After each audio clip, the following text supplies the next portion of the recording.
Hi students, welcome back to the channel. तो आइए बेटा करते हैं क्वेश्चन नंबर सेकंड की एग्जांपल नंबर 1 का सेकंड पार्ट। तो इसकी स्टेटमेंट है हमारे पास, एक cotton industry produces a certain number of toys in a day. The cost of production of each toy was found to be 55 minus the number of toys produced in a day on a particular day. The total cost of production was rupees 750. We would like to find out the number of toys produced on that day. तो बेटा उसने हमें question में दिया है कि एक कोई फैक्ट्री है जो कुछ खिलौने बनाती है एक दिन में। अब वो कितने खिलौने बना रही है ये हमें मालूम नहीं है, यही हमने फाइंड आउट करना है।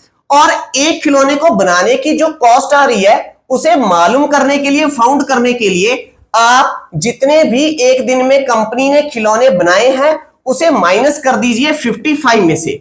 उसके बाद उसने कहा है कि एक दिन, एक खास दिन, ऑन ए पर्टिकुलर डे, एक खास दिन उस कंपनी ने 750 रुपीज के खिलौने बनाए हैं, उसकी प्रोडक्शन की है। अब उसने कितने खिलौने बनाए हैं हमने यही फाइंड आउट करना है। जैसे बड़ा हमने हर क्वेश्चन की शुरुआत कहां से की है, जो हमने फाइंड आउट करना होता है। अब यहां पे हमने फाइंड आउट क्या करना है, number of toys produced in a day. तो हम यहीं से क्वेश्चन की शुरुआत करेंगे, इसे हम अज्यूम करेंगे, इसे हम मान लेंगे। तो मैंने यहां पे लिखा कि late assume that the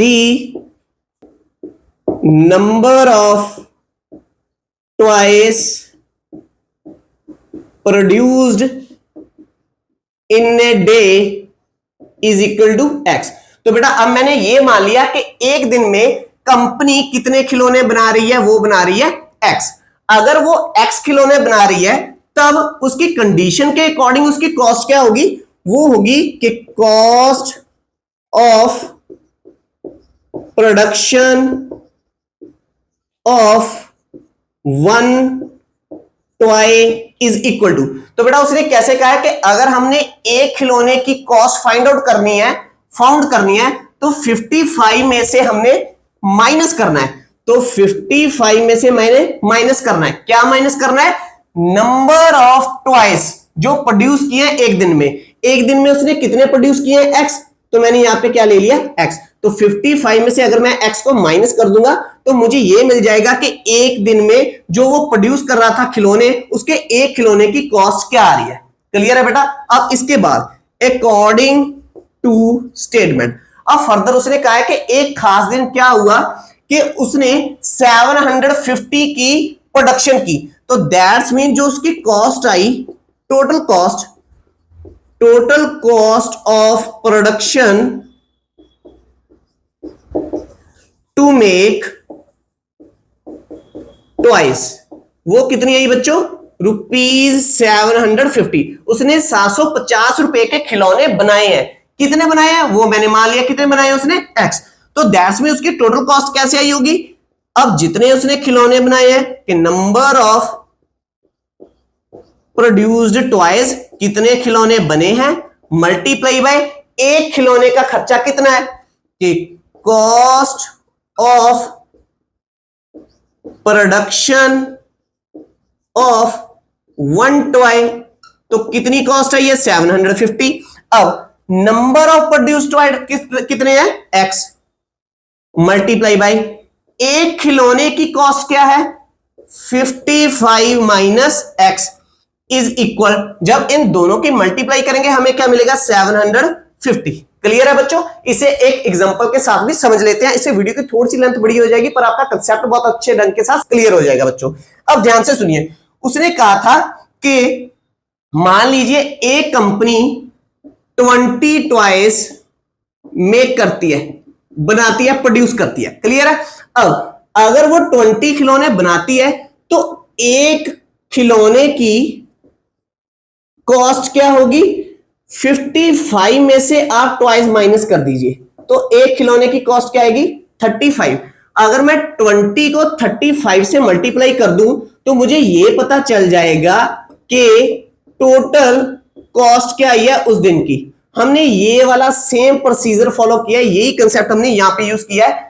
20 toys की जगह पे मैंने क्या ले लिया, एक्स टॉयज, कि एक दिन में कंपनी ने कितने टॉयज बनाए हैं, एक्स, और एक टॉय उसे कितने का पड़ रहा है, 55 में से उसने कहा था माइनस कर दीजिए, मैंने x को माइनस कर दिया तो हमें क्या मिला, 55 माइनस एक्स। अब 55 माइनस एक्स की मैंने किसके साथ मल्टीप्लाई कर दिया, इसकी जगह पर x के साथ, तो मुझे क्या मिला है, ये वाला एक्सप्रेशन। अब यहां से हम क्वाड्रेटिक इक्वेशन को बनाएंगे, तो बनाने के लिए x की मल्टीप्लाई कर दो बेटा इसके साथ, तो 55 से जब x मल्टीप्लाई होगा हमें मिलेगा 55x, इसके बाद यहाँ पे है माइनस x इंटू एक्स मिलेगा एक्स स्क्वायर, इसके बाद इक्वल का साइन 750। अब राइट हैंड साइड पे जीरो बनाने के लिए हम 750 को लेफ्ट हैंड साइड पे लेके आएंगे। 55x minus x square plus बदल जाएगा माइनस में, तो आएगा माइनस का 750 इज इक्वल टू 0। अब बेटा इस क्वाड्रेटिक इक्वेशन को जनरल फॉर्म में लिखने के लिए हम एक्स स्क्वायर वाली टर्म पहले लिखेंगे, फिर एक्स वाली, उसके बाद कांस्टेंट। तो माइनस एक्स स्क्वायर हमारा आएगा यहां पर और प्लस का 55x आ जाएगा यहां पर, ये बन जाएगा माइनस का 750 इज इक्वल टू 0। अब बच्चों इस क्वाड्रेटिक इक्वेशन में एक्स स्क्वायर के आगे क्या है माइनस, तो हम इसे कॉमन निकालकर इसे खत्म करेंगे। तो मैंने माइनस को कॉमन निकाल लिया और यहां पे मेरे पास जो अब क्वाड्रेटिक इक्वेशन बनेगी वो बनेगी एक्स स्क्वायर प्लस बदल जाएगा माइनस में 55x, माइनस का 750 बदल जाएगा प्लस का 750, bracket close is equal to 0। अब माइनस को बेटा ले जाओ राइट हैंड साइड पे, तो वो क्या हो जाएगा 0 से मल्टीप्लाई होके 0।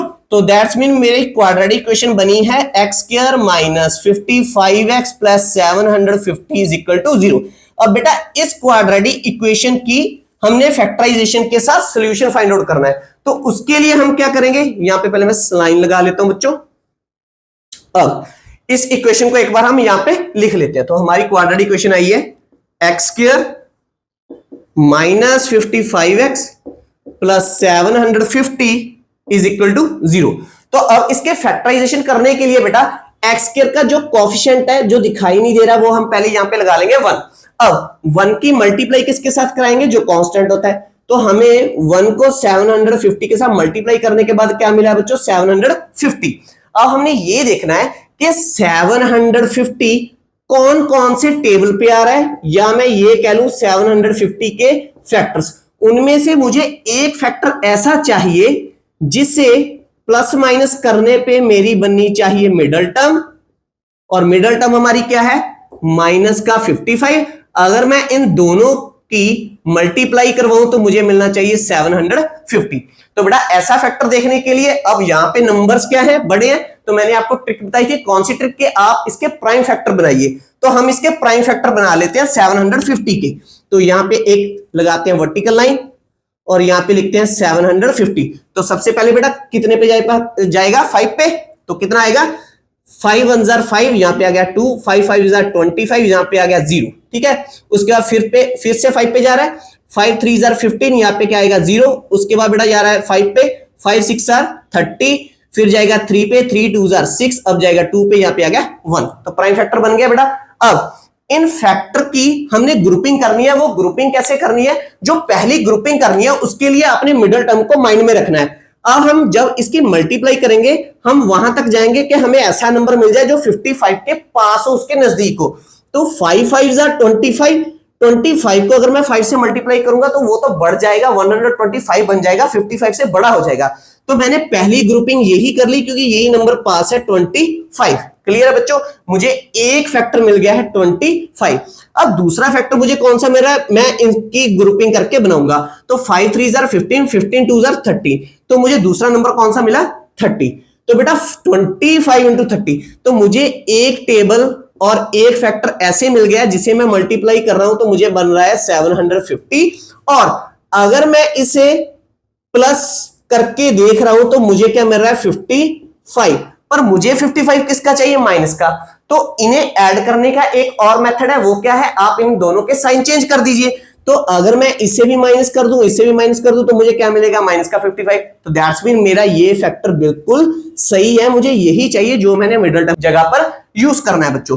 अब मिडिल टर्म पे यहां पे क्या है एक्स, तो यहां पे भी एक्स लगा दो, यहां पे भी एक्स लगाओ, और इस फैक्टर को मिडिल टर्म की जगह पे अब हम यूज करेंगे बेटा। अब जो पहली टर्म है इसे एज इट इज लिखेंगे 1x स्क्वायर। अब इसके बाद जो ये फैक्टर हमने निकाला है हम यहां पे लिखेंगे माइनस 25x माइनस 30x, और 750 जो प्लस का है वो आएगा यहाँ पे इज इक्वल टू 0। मैं इसे भी ब्लू से कर देता हूं, आपको पता चल जाएगा मिडिल टर्म हमने कौन सी सेपरेट की थी। तो यहाँ आएगा प्लस का 750। क्लियर है बेटा। अब हमने क्या करना है नेक्स्ट टाइम में, अब टू टर्म्स का, पहली टू टर्म्स का और लास्ट टू टर्म्स का क्या बनाएंगे, पेयर बनाएंगे बच्चों। अब पेयर में से कॉमन निकालो, यहाँ पे क्या कॉमन आ रहा है x, तो मैंने x को कॉमन निकाल लिया, तो अंदर क्या बच गया, यहाँ पे एक x बच गई है, यहाँ पे क्या है माइनस, x बाहर चली गई है तो यहाँ पे क्या आएगा 25 विद ब्रैकेट क्लोज। अब इन दोनों में बेटा क्या कॉमन निकालेंगे, पहले माइनस, तो माइनस यहाँ पे माइनस मैंने कॉमन निकाल लिया। अब इन दोनों के मैथ नंबर में से क्या कॉमन आ रहा है 30, तो मैंने 30 को कॉमन निकाला, तो यहाँ पे क्या आ रहा है बेटा x। अब जब मैं 750 में से 30 को कॉमन निकालूंगा तो मेरे पास क्या आएगा बेटा 25, तो यहाँ पे आ गया माइनस का 25। अब माइनस क्यों आया, क्योंकि हमने इन दोनों में से क्या कॉमन निकाला है बच्चों, माइनस, तो जब प्लस में से माइनस बाहर आएगा तो ये क्या बन जाएगा माइनस, फिर इक्वल 0। क्लियर है बेटा। अब फर्दर, अब हमने क्या करना है, यहां पे भी x माइनस 25, यहां पे भी x माइनस 25, तो दैट्स मीन ये मेरे जो फैक्टर्स बने हैं बिल्कुल करेक्ट है बच्चों। अब हम इसे लिखेंगे एक बार x माइनस 25, और जो ब्रैकेट के बाहर है उसे हम ब्रैकेट में लिख देंगे, यहां पे आ गया x, ये है माइनस 30, यहां पे आएगा minus 30 is equal to 0। Clear है बेटा।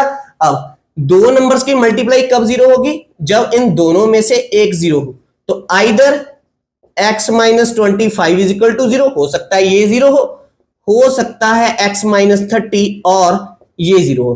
तो x की मुझे एक वैल्यू यहां से जो मिली है वो मिली है x इज इक्वल टू 25, एक रूट हमें ये मिल गया बच्चों, और दूसरा रूट हमें मिला है x इज इक्वल टू 30, और सेकंड रूट हमें ये मिला है।